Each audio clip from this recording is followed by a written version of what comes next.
صدیق اکبر نے ایمان چھپایا نہیں. جب معاشرے میں ایک بھی بندہ مسلمان نہیں، اس وقت وہ کہتے ہیں میں مانتا ہوں حضور اللہ کے.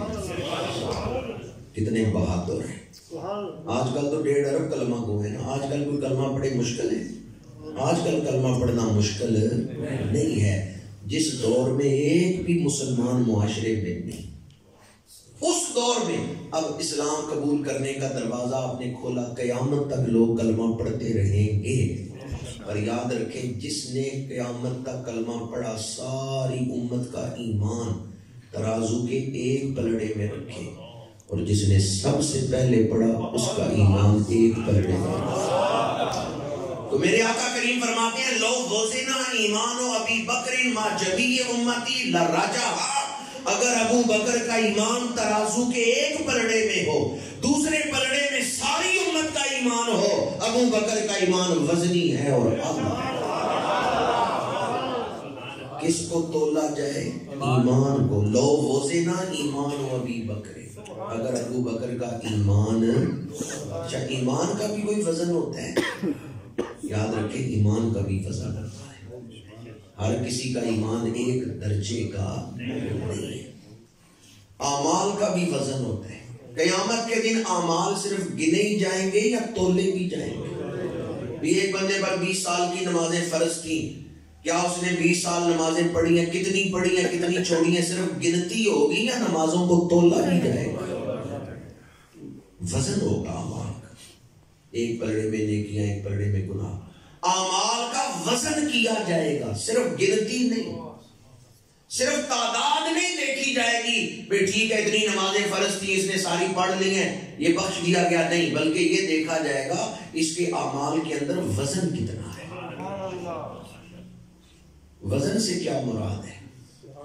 این ممکن ہے 2 نمازی کندھے سے کندھا ملا کے کھڑے ہوں، نماز پڑھ رہے ہوں، ایک کی نماز اس کے منہ پہ مار دی جائے اور دوسرے کی ایک نماز 500 نمازوں سے زیادہ وزن رکھتی، 700 نمازوں سے زیادہ وزن رکھتی. جس کیفیت میں کوئی عمل کر رہا ہے وہ خضوع و خشوع عمل میں وزن پیدا کر دیتا ہے. اگر کوئی بندہ ریاکاری سے عمل کر رہا ہے تو اس عمل میں کوئی وزن نہیں. جتنا خضوع و خشوع اللہ اور اس کے رسول کی محبت جتنی اعلیٰ درجے پر ہے عمل میں اتنا ہی زیادہ وزن ہے. امام بخاری نے بخاری شریف میں پہلی روایت بھی وزن والی لائی ہے، آخری روایت بھی وزن والی. بخاری شریف میں پہلی روایت انما الاعمال بالنیات، اعمال کا دار و مدار یعنی عمل میں وزن پیدا ہوگا تو کس سے پیدا ہوگا؟ اور آخری روایت بھی وزن پر ہی لائے ہیں، کلمتان خفیفتان علی اللسان ثقیلتان علی المیزان حبیبتان الی الرحمن. کہ 2 کلمے ہیں جو زبان پہ ہلکے ہیں پر قیامت کے دن وزن کیا جائے گا تو بڑے وزنی ہوں گے.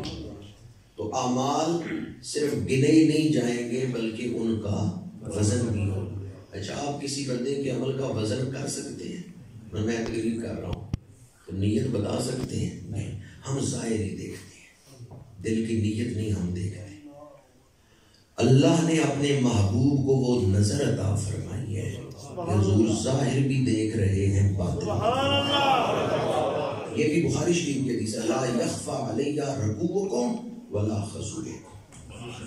فرمایا تمہارے رکوع بھی میں دیکھ رہا ہوں اور رکوع کرنے میں جو کیفیت ہے میں وہ بھی دیکھ رہا ہوں. صحابہ کرام کی محفل لگی ہے، کافر آ رہا ہے، تو صحابہ کہتے ہیں یا رسول اللہ فلاں کافر آ رہا ہے. میرے آقا کریم نے فرمایا مجھے اس کے سینے میں ایمان کا نور نظر آیا. اور حقیقت یہی ہوئی کہ آج تک انہوں نے کلمہ نہیں پڑھا تھا پر کلمہ پڑھنے آ رہے تھے، دل سے نبوت مصطفیٰ کی تصدیق کر کے آ رہے تھے.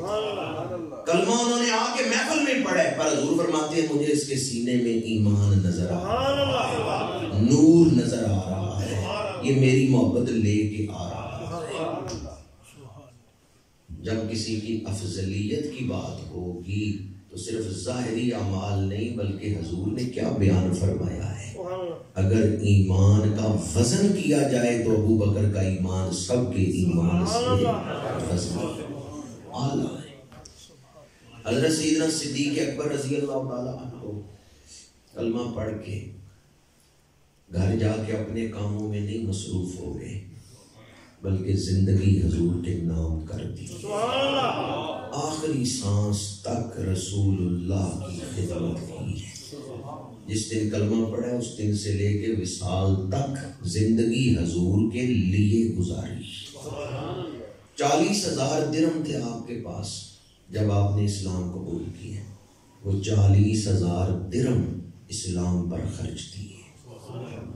عامر بن فہیرہ غلام تھے، کلمہ پڑھے، کافر مالک سختی کرتا ہے، حضرت صدیق اکبر نے عامر بن فہیرہ کو خرید کے آزاد کر دیا۔ زنیرہ نامی ایک خاتون ہے، اسلام قبول کیا، وہ باندھی تھی، مالک ظلم کرتا ہے، حضرت صدیق اکبر نے خرید کے آزاد کر دیا۔ حضرت بلال حبشی کو خرید کے آزاد کر دیا۔ کیا شان ہے اس ہستی کی جن کی نیکیوں میں سے ایک نیکی کا نام بلال، بلال جن کی ایک نیکی۔ کتنے درہم آپ نے اسلام پر خرچ کیا؟ اس دور میں 1 درہم سے 1 بکری خریدی جا سکتی تھی۔ جس دور میں 1 بکری 1 درہم سے خریدی جاتی ہے، اس دور میں آپ نے 40,000 درہم اسلام پہ خرچ کیا۔ آج کل 1 بکری کتنے پیسوں کی آ رہی ہے جی؟ چلیں مہنگی بھی ہو سکتی ہے، 20,000 کر لیں، درمیانی قیمت کر لیں، چلیں جی 20,000 کر لیں۔ اگر آج کل 1 بکری 20,000 میں آ جائے، اس دور میں 1 بکری 1 درہم کی آ رہی تھی، آپ نے 40,000 درہم خرچ کیے، تو پتہ ہے وہ 40,000 درہم موجودہ دور میں کتنے روپے بنتے ہیں؟ 80 کروڑ روپیہ۔ 80 لاکھ نہیں میں کہہ رہا، 80 کروڑ۔ وہ بندہ ہاتھ تو کھڑا کرے جو ارادہ کرتا ہے میں گھر جاؤں گا، گھر کوئی چیز نہیں رہنے دوں گا، گھر کا سارا سامان مسجد کو دے دوں گا۔ صدیق اکبر کو سمجھنا آسان ہے، خود غرض لوگ کیا جانے صدیق اکبر کی سستی کا، مفاد پرست لوگ کیا جانے صدیق اکبر کی سستی کا نام ہے۔ جو فیس لے کے تقریر کرتا ہے اور فیس لیے بغیر گھر سے نکلتا ہی نہیں تقریر کرنے کے لیے، وہ محفل میں آ کے تنقید اس ہستی پہ کر رہے جنہوں نے گھر لٹایا ہے اسلام، جنہوں نے ایک سوئی بھی نہیں گھر رہنے دی، تن کا لباس بھی اتار دیے، ٹاٹ کا بوریا لپیٹ لیا ہے۔ کس کے لیے؟ پروانے کو چراغ تو بلبل کو پھول، بس صدیق کے لیے ہے خدا کا رسول۔ ان کی ساری سوچیں صرف ایک نکتے پہ ہیں، حضور کو کیسے راضی کیا جا سکتا، حضور کیا چاہتی، حضور کی خوشی کس بات پہ ہے۔ اور کسی ایک موقع پہ مال نہیں لٹایا کہ 40,000 درہم ایک موقع پہ خرچ کیے، شب ہجرت گھر میں جتنے پیسے تھے سب لے گئے، بیٹیاں مکے میں چھوڑ کے گئے ہیں، پیسے اپنے ساتھ لے گئے۔ بیٹیوں سے پیار کرنے والوں، آپ کی بیٹی کو کوئی تھپڑ مارے برداشت کر سکتے ہیں؟ حضرت صدیق اکبر کی بیٹی حضرت اسماء بنت ابی بکر کو شب ہجرت کے بعد دوسرے دن ابو جہل نے تھپڑ مارا اور کہا بتاؤ تمہارا باپ کہاں گئے ہیں؟ اسماء بنت ابی بکر نے کہا مجھے پتہ ہے وہ کہاں گئے ہیں، پر میں حضور کا راز فاش نہیں۔ بیٹیوں سے پیار کرنے والوں، حضرت صدیق اکبر اپنی بیٹی کے چہرے پہ تھپڑ برداشت کر رہے ہیں تو کس کی محبت؟ بیٹیاں مکے میں چھوڑ کے گئے، گھر میں جتنے پیسے تھے سارے اپنے ساتھ لے کے، سفر میں حضور کی خدمت کروں۔ مدینہ منورہ پہنچے، مسجد کے لیے جگہ خریدنے کا وقت آیا، مسجد نبوی کے لیے جگہ خریدی تو پیسے کس نے خرچ کیے؟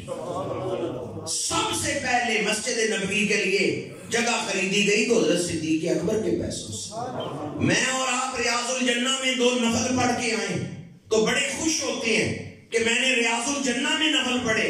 ابو بکر وہ ہیں جنہوں نے یہ جگہ خرید کے حضور کی خدمت میں پہنچی۔ گنبد خضرا کے نیچے وہ جگہ جہاں میرے آقا کریم کا روضہ پاک ہے، گنبد خضرا کے نیچے وہ جگہ جہاں حضور کا روضہ پاک ہے، یہ جگہ حضرت صدیق اکبر کے پیسوں سے خریدی۔ صدیق اکبر کا مال کتنا پاک ہے، اللہ کو کتنا پسند ہے کہ اللہ نے اپنے محبوب کا روزہ بنوایا ہے تو اس جگہ پہ بنوایا ہے جو صدیق اکبر کے پیسوں سے خریدی. حضرت صدیق اکبر اللہ کی بارگاہ میں کتنی پسندیدہ شخصیت ہے. حضور کا روزہ پاک اس جگہ پہ بنا ہے جو صدیق اکبر کے پیسوں سے خریدی. حضرت سیدنا صدیق اکبر نے اپنا مال اسلام پہ لٹایا ہے اور خود اپنی جان کو اسلام کی خدمت کے لیے پیش کیا ہے. سفر ہجرت میں میرے آقا کریم صلی اللہ علیہ وآلہ وسلم کی سیرت پاک میں مشکل ترین رات، خطرناک ترین رات شب ہجرت ہے. 8 قبیلوں کے جوانوں کی ننگی تلواریں کاشانہ نبوت کی طرف آ رہی ہیں. کیوں؟ معاذ اللہ رسول اللہ صلی اللہ علیہ وآلہ وسلم کو شہید کرنے کے لیے. اس رات میرے آقا کریم نے سیدنا حیدر کرار شیر خدا کرم اللہ وجہ الکریم کو اپنے بستر پہ لٹایا، اپنی چادر دی ہے اور خود حضرت صدیق اکبر کے گھر آئے ہیں. صدیق اکبر کو ساتھ لے کے ہجرت فرمائی. خطرناک ترین رات میں حضور نے حضرت صدیق اکبر پہ کتنا اعتماد کیا، انہیں اپنے ساتھ رکھا. وہ حضور کے ہر راز سے واقف ہے.